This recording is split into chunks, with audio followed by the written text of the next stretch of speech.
Chapter 170 berjudul Peluit Tembaga. Setelah keluar dari ruang bawah tanah atau basement, Clint berbelok ke ruangan Kapten Dunn yang pintunya terbuka. Kapten Dunn sedang duduk bersandar di kursinya sambil mencium aroma pipa tembakaunya. Kapten Dunn melihat Clint yang tampak dalam kondisi cukup baik walaupun ia baru saja meminum ramuan atau potion clown atau bahasa Indonesianya adalah badut.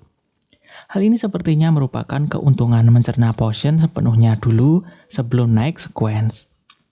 Dia dan Dunn sama-sama tahu tentang metode acting, jadi sumpah mereka tidak menghalangi mereka untuk membicarakan metode acting satu sama lain.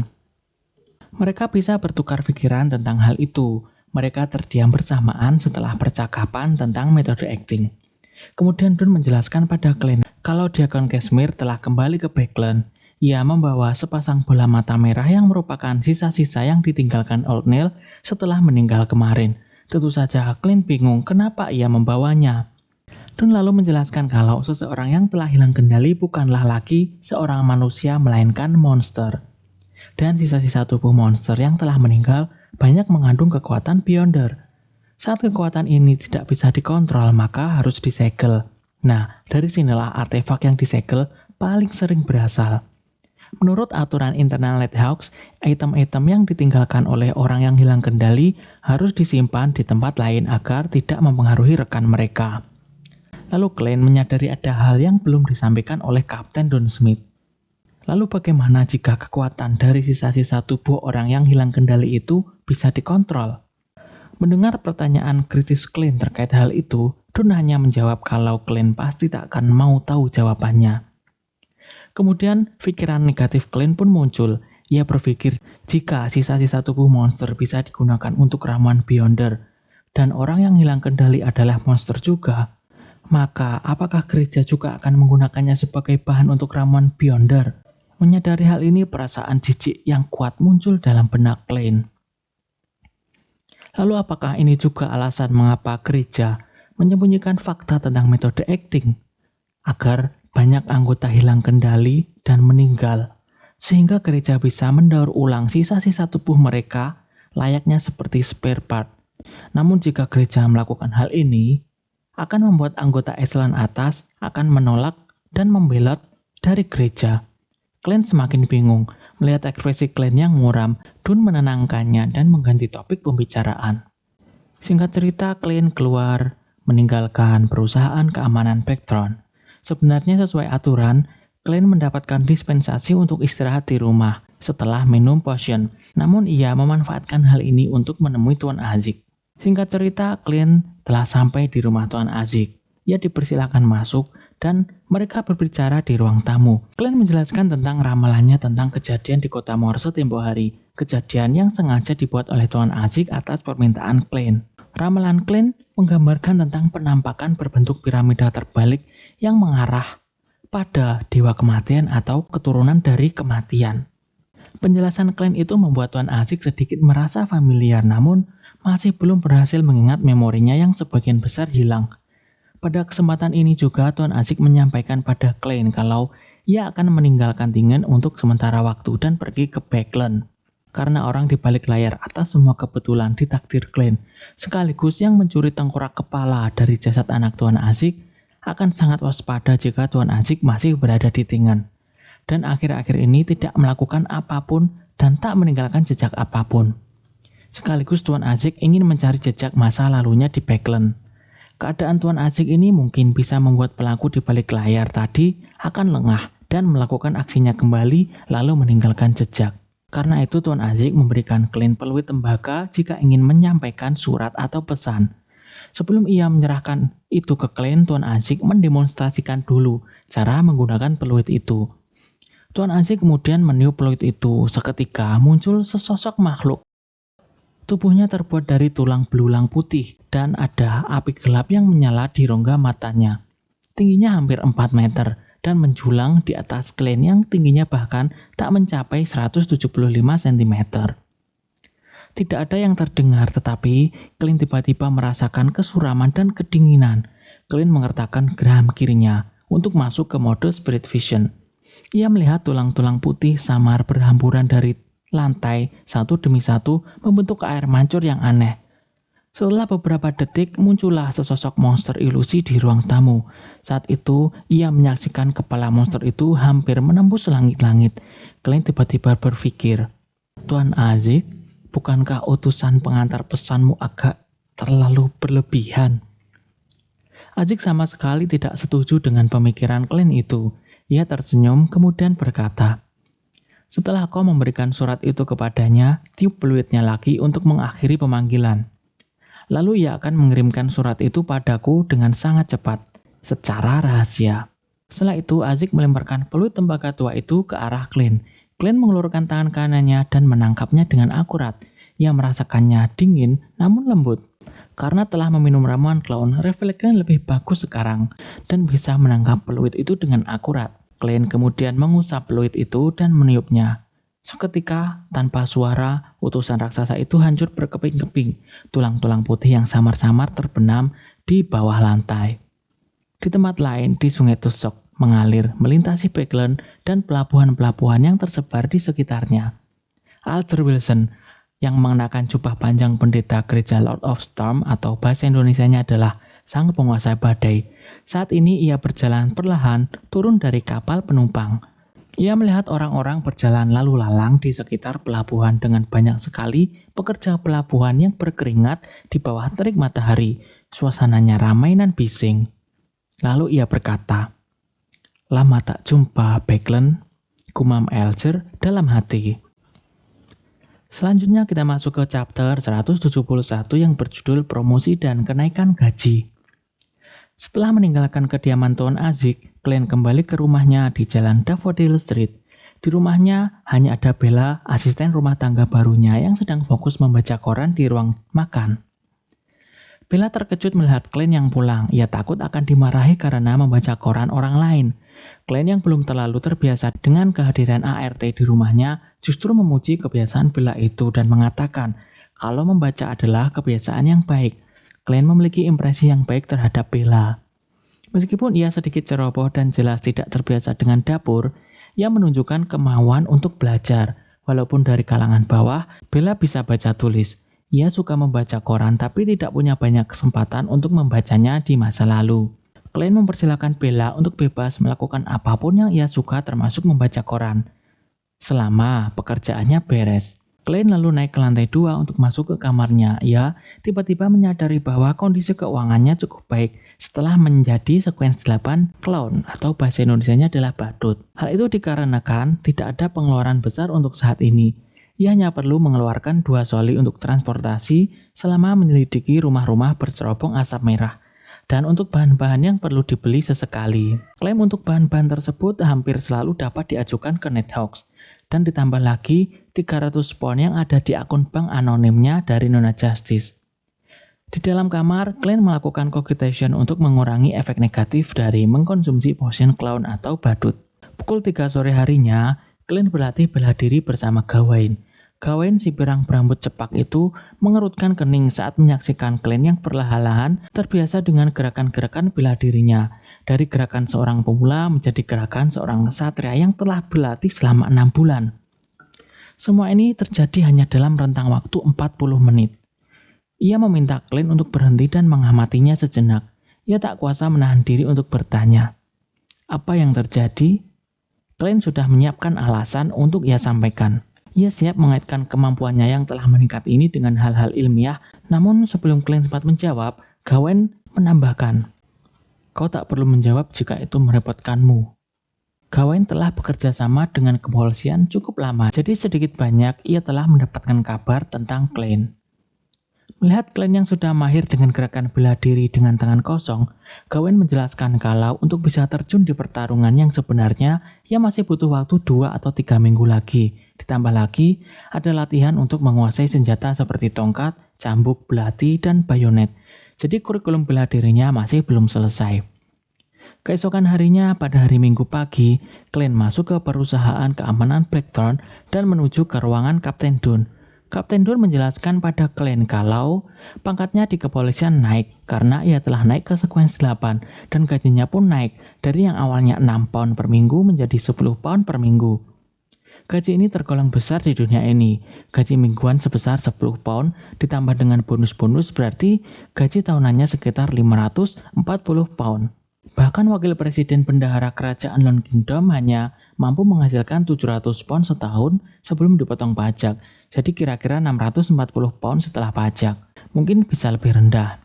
Menurut surat kabar, rumah yang layak di Backland dan Hillston hanya sekitar 2.500 pound. Dengan Benson, Melissa, dan pengeluarannya saat ini, keluarga Moretti bisa membelinya dalam 7 atau 8 tahun.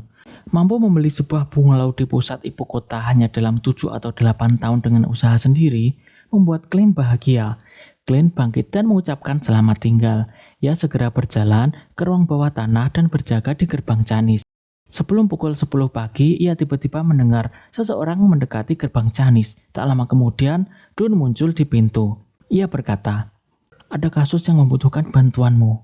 Lalu Clint bertanya secara naluriah, "Insiden yang melibatkan Beyonder?" Dunn lalu menjawab, "Bukan. Seorang perwakilan parlemen di kota ini, Tuan Maynard, ditemukan tewas di rumahnya. Departemen Kepolisian Tingen berada di bawah tekanan besar dan ingin kita menggunakan ritual medium untuk membantu mereka menemukan pembunuhnya. Saat ini, kau satu-satunya orang di tim yang dapat melakukan itu," jelas Dunn. Kemudian Dunn menambahkan lagi, "Katedral Suci akan mengirimkan seorang mystery prayer ke tim minggu depan. Sebenarnya seharusnya sudah dilakukan sejak lama. Tapi kau kebetulan bergabung dan memilih menjadi seorang seer." Selanjutnya kita masuk ke chapter 172 yang berjudul Otopsi.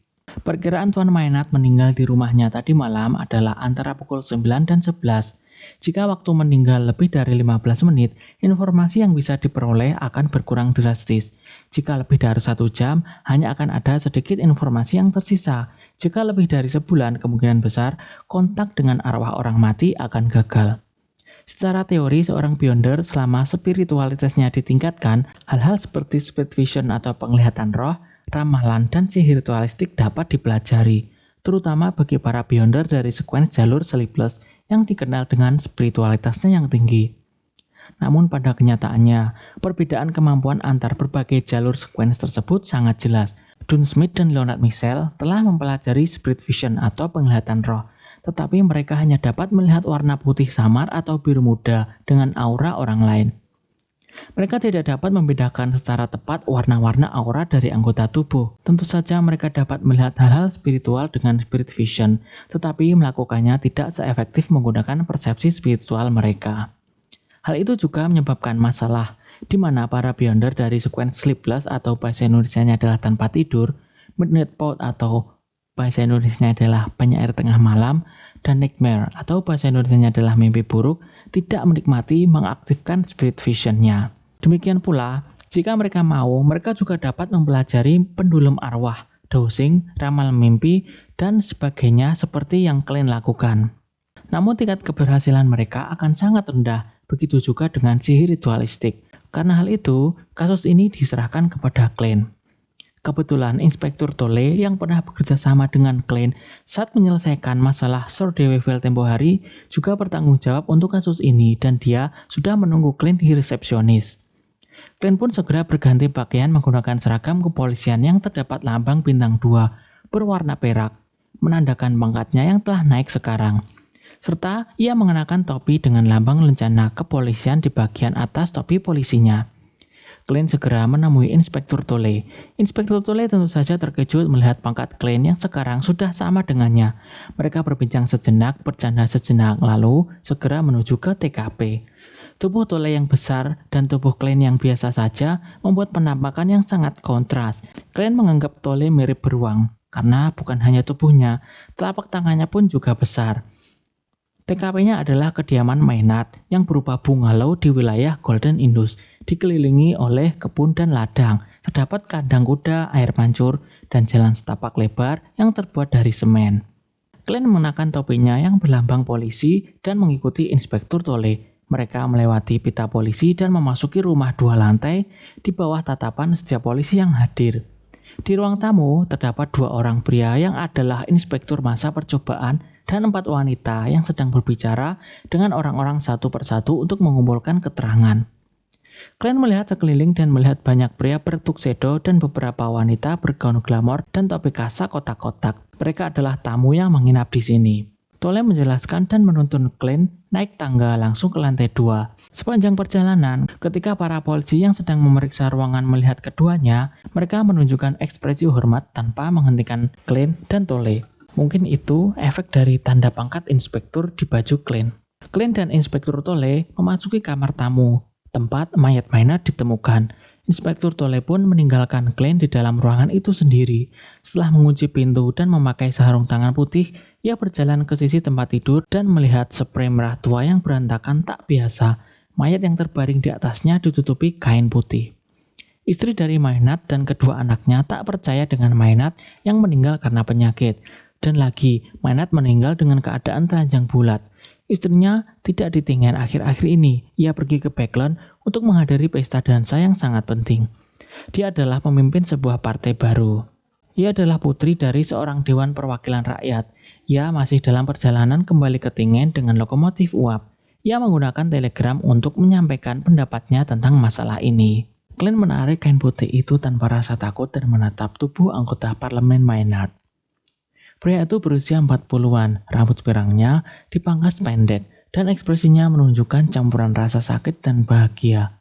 Glenn lalu segera mengambil perlengkapan yang ia butuhkan dan melakukan ritual untuk ramalan mimpi. Dan pernyataan ramalan mimpinya adalah penyebab kematian Maynard. Glenn lalu duduk di kursi terdekat, matanya menghitam lalu ia bersandar dan segera tertidur. Di dalam mimpinya, ia melihat pria yang meninggal tadi. Dengan mata birunya yang terbuka, Maynard berbaring tertelungkup di atas seorang wanita bertubuh indah dan berkulit putih bersih. Ia menghentakkan bagian bawah tubuhnya ke wanita itu dengan keras, keduanya nyaris tanpa busana. Awalnya ia menunjukkan ekspresi kepuasan dan kebahagiaan yang luar biasa. Kemudian, ia tiba-tiba memegangi dadanya dengan tangan kanannya. Ekspresinya kemudian berubah. Saat Maynard terjatuh, bayangan mimpi Glenn itu berangsur-angsur hancur. Glenn membuka matanya dan terbangun dari mimpinya. Glenn lalu berkata dalam hati, aku tak percaya aku bisa menonton film porno dengan cara seperti ini. Jadi, Maynard berselingkuh dan meninggal karena kelelahan. Glenn terkekeh dan memijat pelipisnya. Ia mengeluarkan pena dan kertas sebelum melakukan ritual lain. Ia menggambar potret wajah wanita yang ia lihat dalam mimpinya dengan bantuan ritual. Wanita itu sulit ditebak usianya. Ia memiliki aura dewasa seorang wanita yang berusia 30-an. Tetapi ada sedikit kepolosan dalam dirinya. Matanya jernih. Ia memiliki penampilan yang lembut.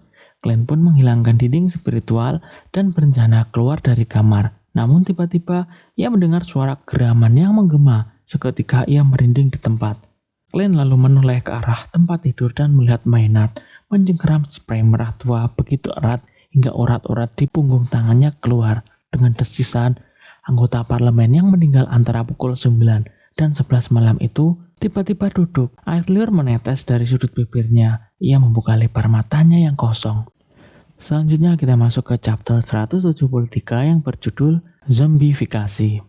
Sebelum Glenn sempat berpikir, ia melihat Maynard yang kaku mengangkat kedua tangan dan tubuhnya menerjang Glenn dengan cepat.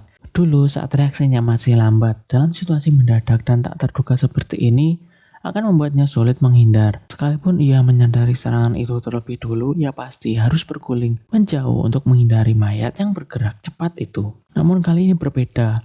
Ia telah meminum potion Clown Sequence 8. Ketangkasan, kekuatan, dan kecepatannya meningkat dengan signifikan. Walaupun ia masih harus beradaptasi, Glenn bisa bereaksi berdasarkan instingnya. Ia melompat diagonal ke kursi bersandaran tinggi. Pijakan Glenn di kursi itu sempit. Jantung Glenn berdebar dengan kencang saat ia dengan cepat mengendalikan tubuhnya dan menyesuaikan pusat gravitasinya. Ia goyah sejenak dan secara mengejutkan berhasil menyeimbangkan diri. Bagaikan kucing hitam yang memamerkan keseimbangan dan ketangkasannya. Selagi goyah, ia mengayunkan lengan kirinya, mengayunkan tongkatnya ke tulang rusuk zombie yang menerkam ke arahnya lagi. Pukulan itu menyebabkan zombie kehilangan keseimbangan dan terhuyung-huyung jatuh ke karpet. Glenn berdiri di atas kursi sambil meraba revolvernya dengan mengangkat lengan kanannya. Ia mencoba menariknya keluar dari sarung pistol untuk menembak kepala zombie itu, namun ia mengurungkan niatnya. Jika ia melubangi kepala mayat anggota parlemen, kemana bisa?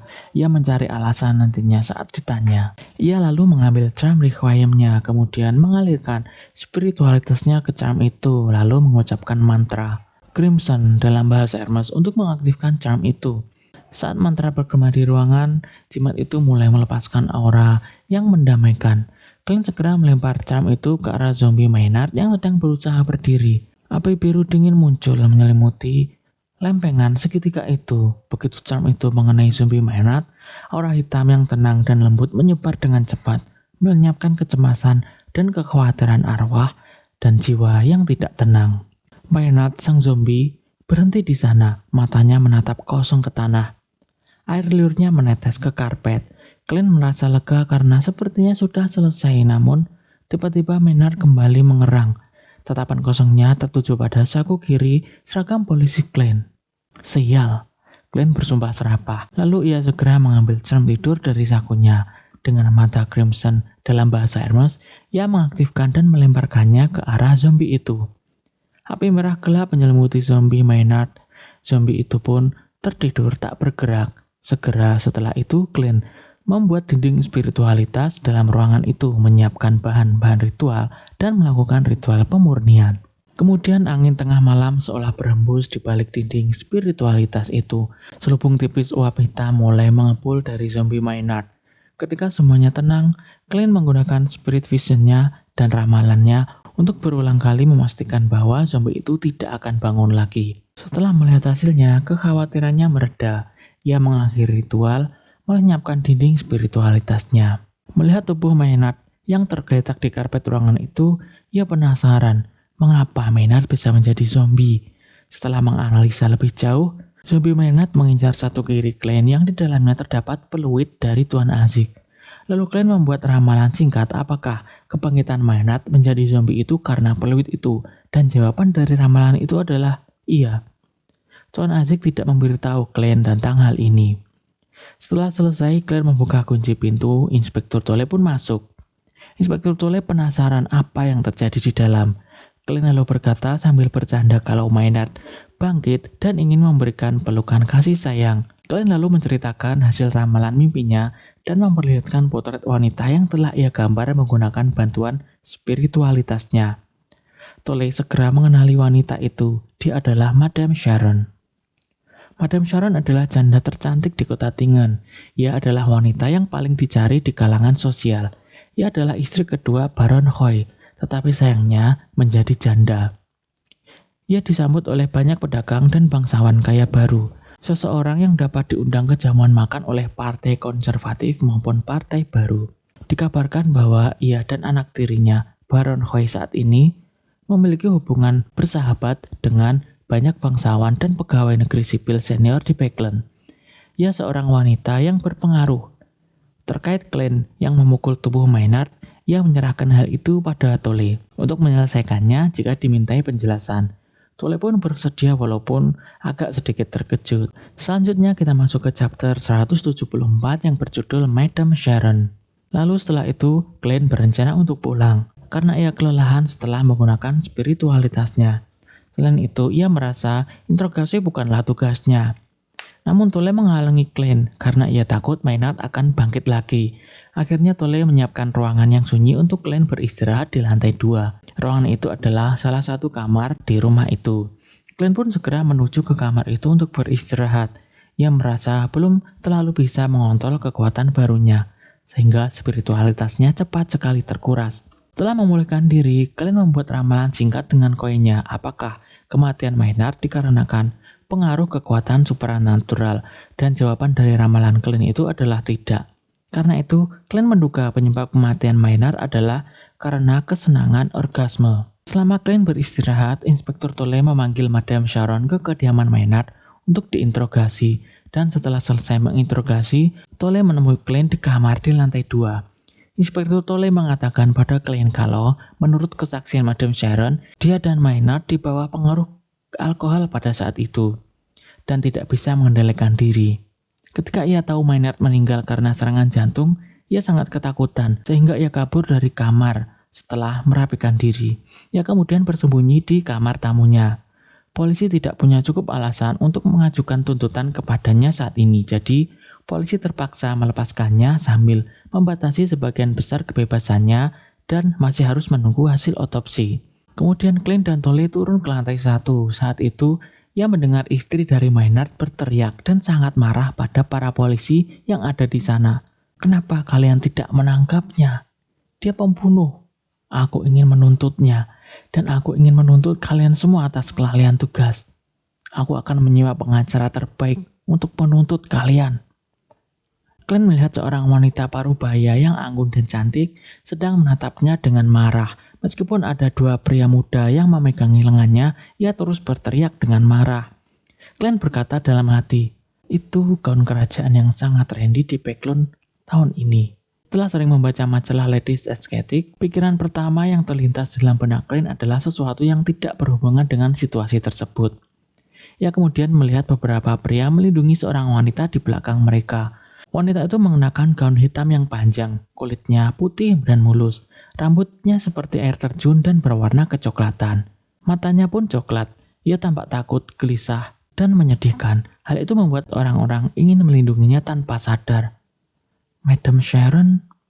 Clint tiba-tiba teringat film porno yang dibintangi Madam Sharon. Karena kebiasaan, Clint mengertakkan geram kirinya 2 kali dan mengamati orang-orang yang hadir dengan spirit vision-nya. Ia melihat warna aura tubuh Nyonya Maynard tipis yang berarti ada sedikit masalah pada tubuh Nyonya Maynard. Dan dari warna emosinya, ia tak diragukan lagi sangat marah dan penuh dengan rasa benci, yang mana sesuai dengan emosi yang ditunjukkannya. Lalu Clint melihat ke arah Madam Sharon. Warna emosi Nyonya Sharon biru yang melambangkan pemikiran rasional dan ketenangan. Ini sangat bertolak belakang dengan penampakannya yang panik dan gugup. Seperti yang diduga, seorang sosialita bukanlah kelinci yang polos. Tubuhnya pun sangat sehat. Setelah mengamatinya, Clint hendak mengalihkan pandangannya ketika ia tiba-tiba melihat Madam Sharon mengangkat kepalanya dan melirik ke arahnya. Kemudian Sharon menundukkan kepalanya lagi dan memasang ekspresi gemetar seolah-olah ia sedang cemas. Jika tidak menggunakan spirit vision, Clint pasti juga akan tertipu oleh akting Madam Sharon itu. Singkat cerita, Clint kembali ke perusahaan keamanan Blackthorn dan berjaga di gerbang Janis. Setelah berjaga semalaman di gerbang Janis, akhirnya jam kerja Clint selesai. Ia ada janji dengan dokter rumah sakit jiwa, Dexter Guderian. Ia janjian dengan dokter Dexter di tempat latihan tembak seperti biasa. Dexter, yang merupakan seorang spektator, tentu menyadari ada perubahan pada diri Clint. Yang menurut Dexter, Clint tampak lebih percaya diri. Pada pertemuan kali ini, Dexter memberi informasi kalau Hood Eugene sepertinya memang sudah benar-benar gila. Padahal selain para dokter, pasien, perawat, dan pekerja serabutan di rumah sakit jiwa, tidak ada orang luar yang melakukan kontak dengannya. Lalu selain anggota psikologi alkemis, tak lebih dari 5 orang yang mengunjunginya. Salah satunya datang 3 kali, namanya adalah L.